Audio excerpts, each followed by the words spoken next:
looking for help for your food addiction and you don't know where to start? Welcome to the series, The Food Addiction Frontlines, where we uncover the expertise and services available for overcoming food addiction. I'm Dr. Vera Tarman, an addictions physician specializing in sugar and ultra-processed food addiction, here to introduce you to the professionals making a difference in this field. In each 15-minute episode, we'll meet leading experts who will share their journey, their training, the unique services they provide for all who struggle with food addiction. So let us help you find the treatment that is best for you. So today we speak with Cali Estes. Welcome, Collie. Thank you. Thanks for having me, Vera. Okay, so tell us what inspired you to go into the food addiction world? My drug of choice is food, and that led me to diet pills. When I was growing up and I was little, the stress in my household, my mother and my grandmother would bake. And if there was a discussion to have, we would have cake. If there was a celebration, we would have cake. If there was a stressor, we would have cake, and we would discuss this, whatever this was. So when I was in college, all the girls would go out on ladies' night, and I would never come home with a guy. I always came home single, and I was getting depressed. I'm like, what's wrong with me? And one day I was sitting on the floor and I'm eating cake with my hands, and I'm depressed and I'm crying. It's 2:00 in the morning, and my roommate walks in, and you have to imagine there's cake on me, there's cake on the dog, there's cake on the wall, there's cake everywhere. And she looks at me and she goes, dude, there's something wrong with you. And I thought that was normal. So she said, you need to go to therapy. And I went to the school counselor, who said, this is back in the 90s. You don't throw up, so you're not bulimic, and you're not restricting clearly, so you're not anorexic, you're just fat. So she sent me to the fat doctor, who put me on fen. Oh. Because they said food, there's no food addiction. You're not addicted to food. You're just overeating. So on fen I went. And I went from 160 pounds to 90 pounds in 3 months. And I thought, this is amazing. I can still eat pizza, binge eat. I can still eat the cake, and I can take this pill and I can be thin. I love it. And then I started getting complications. So I ended up in the ER, the first ER, and the doctor said, what are you taking? And of course I'm like, nothing, taking nothing. And he said, you have some irregularities in your heart. I was 23, and he said, you need to quit whatever this that you're not taking is. So here I am. I'm thinking it's doctor prescribed. I'm not an addict. There's no problem here, and I can eat and do what I want. Second doctor, 6 months later, second ER, same heart problem. And he said, you're going to die. You're eating the lining of your heart. At that point, fen had been recalled. So I switched to hardcore diet pills, which led to speed, which is street drugs. So now I'm sitting there going, what do? I can't have drugs, and I have a problem with eating. I had to learn how to get sober. And there was no addiction coaching for food. There was no addiction coaching. So he gives me an OA, which is Overeaters Anonymous, and an NA pamphlet. And I go to OA, and everybody's crying. There's no food. There's no coffee. I'm miserable. So I'm like, this is not my group. I went to NA, and I'm like, I like this. They had candy. They had coffee with sugar. They had cigarettes. And I'm like, these are my people.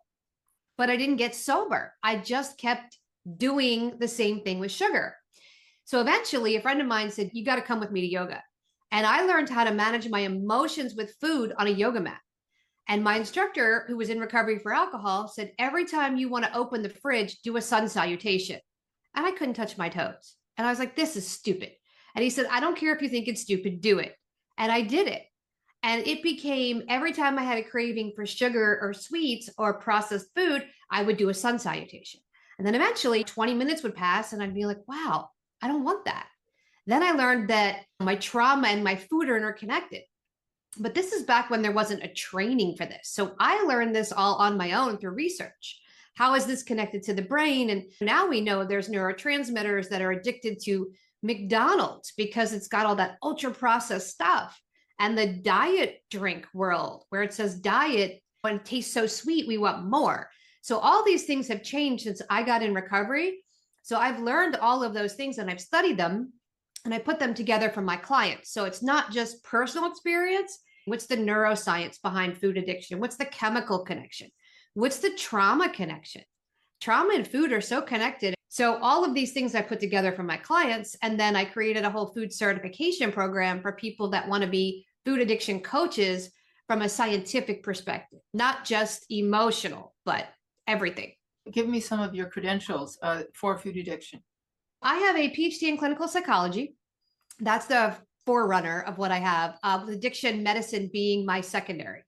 All of my studies is in addiction. You can be addicted to anything, not just drugs or alcohol. That food, particularly sugar, is almost the same chemical makeup as heroin. And it detoxes in the body almost exactly the same.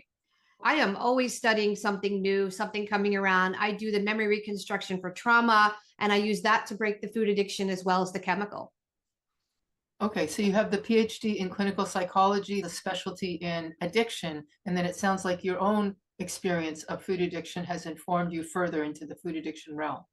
It is, because I started in this in my late 20s and there was no food addiction training. There was no, the DSM didn't even recognize food as a problem. Now we're coming on into all of this. So most of this I've had to research and study and create. I am a certified nutritionist, so I do have that background, certified personal trainer, Pilates instructor. So I do come from the fitness and nutrition side. I've also studied brain health and neuroscience. Yeah, you said there was no training. In fact, you're one of the first people to put training on the map. So tell us about some of the services that you provide, including your training programs. Sure. So we work directly with clients one-on-one. We do something a little different.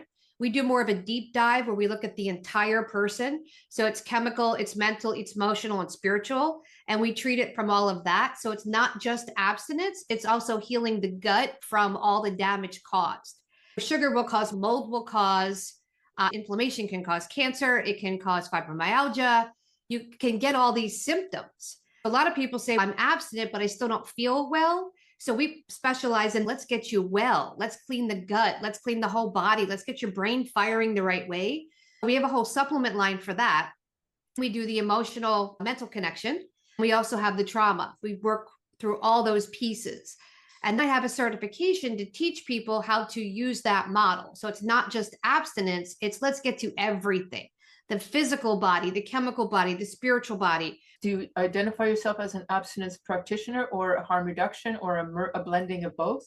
We teach both. And I work with both clients because I have clients that come to me that say, I cannot touch food, that cannot touch sugar, I cannot touch fine. We will completely abstinence base you. And then I have people that say, I can't do this. I went cold turkey and I thought I was going to die. And I'll say, okay, let's just take sugar out of your drinks for the next week, no sugar in your drink. And then let's take it out of your yogurt and let's take it out of your pasta sauce. And we just slowly remove it. And 6 or 7 weeks into it, they go, wow, I'm sugar free. And I didn't even realize I'm here. So I try to meet the client where they are, as opposed to saying, this is how we're going to do it. For me, I had to go abstinence based to break that. And then I can introduce a little here and there. I can have fruit, I can have honey, I can have agave nectar. They don't trigger me, but I have clients that can have none of that because it sounds like you do personal coaching, but you have educational programs. So the educational coaching program. Yeah, so we do individual coaching, high-end coaching, where we take the whole entire person one-on-one. Yeah. We don't do any group coaching. It's all individual. And then we also have, that's the soberondemand.com where you can go, or the addictioncoachonline.com. And then the school is the Addictions Academy. And that's where we teach the person to become a food addictions coach. It's food addiction and processed food, sugar, everything. We cover overeating, disordered eating. We talk about eating disorders. We talk about addiction to food, chemically, emotionally, spiritually, how to break it. Where you can learn to be a food addiction counselor. We have 45 classes. So we have trauma coaching, we have addiction to drugs and alcohol, we have a mental health coach, sex addiction coach, tech addiction now, social media. So anything your brain can latch onto and say, I need this and I can't let it go, can become an addiction. And we have a training for people that may want to help other people learn that. We even have intervention for people that say, I need to approach this with a loved one, but I don't know, how do I talk about their problem without saying, hey, you have a problem? So we have a whole training on that as well, called a Nationally Certified Intervention Professional. What would you say are some strengths and unique qualities about your contribution into the field? So I'm coming in from a different perspective. I lived it when there was no help. So I had to learn what works, what doesn't work. And then I had to roll it all together for myself. So I do that for my clients. That makes me very different. I have the education and the qualifications behind my name, but I also have that trial and error lived experience where I've done harm reduction for myself and I've done abstinence based. And I have had the setbacks. I've had I guess we call them relapses, if you will, where I end up with the pint of Ben and Jerry's going, how did I get here? and I have to trace it back. So I've been able to package that for a client and then for a student that wants to learn this in a different manner because I've lived it. I've seen it work over the past 25 years. What do you do with people who, once their food addiction is under control, other mental health issues come up, like anxiety, depression, bipolar? What do you do? So you may like this because you're an MD.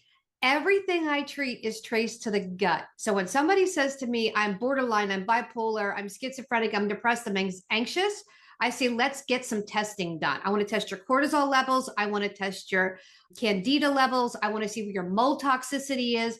And that comes back to me. Those tests come back and I can tell you cortisol is off the charts. So if somebody says I'm anxious, I'm going to see this elevated cortisol at certain times of the day, and it correlates to their eating pattern.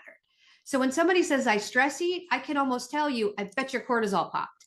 And then I get the test back and I'm like, look, you're stress eating at 4 p.m., your cortisol is spiking at 4 p.m. We have to fix that. So we have to chemically recalibrate your body. We have to reset everything. So I start there because when you do coaching or therapy, if I'm battling a chemical connection, I'm not going to get anywhere.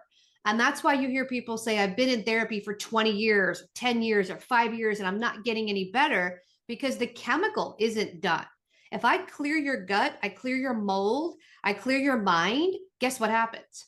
Now your body feels better. Now you show up to a session excited. Now you're ready to go. And you can't be anxious and happy at the same time. Yeah. Your brain won't do it. So we have to fix that first. Do you work with other clinicians? I collaborate all the time, especially if I have a complex case. I love collaboration because I only know what I know, right?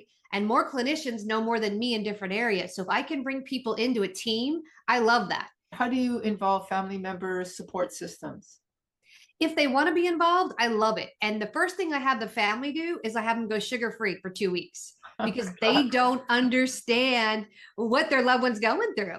And usually by 48 hours, I get this screaming phone call. I shouldn't have to do this. Why am I doing this? I can't find pasta sauce with no sugar. This is stupid. And I'm going, oh, you're deep. You've got the headache. You've got the leg cramps. You've got the body aches. They say, yeah, good. I want you to go through it too. Because if I can get the whole family sugar-free, guess what? I can get the whole family healthy. I have to retrain the whole family on what is food and what is not food. What are you going to do if the family says, no, I'm not doing that? They usually do. And I say, tell me what your expectation is of your loved one. And they usually have this huge expectation. I expect this and this. And I say, if you're not even willing to go sugar-free for 48 hours, how do you expect this level? So then I say, just give me 48 hours. Tell me if you can do that. And they go, oh, I can do that. 36 hours in, they're complaining. This is awful. But the worst is almost done. Let's go 3 days. You're almost done. That's very true. Okay. Now in this field, how do you maintain your own sanity and sobriety? So I still do yoga every day. That's my big thing. I have a yoga mat at the house and I do hot yoga at the gym. I go to the gym every day. Even if I don't want to, I show up and walk on the treadmill and I'll put my music on or I'll put an audiobook on and I get myself all excited for that. Even if I don't want to show up, I'm doing something. I walk every day in nature.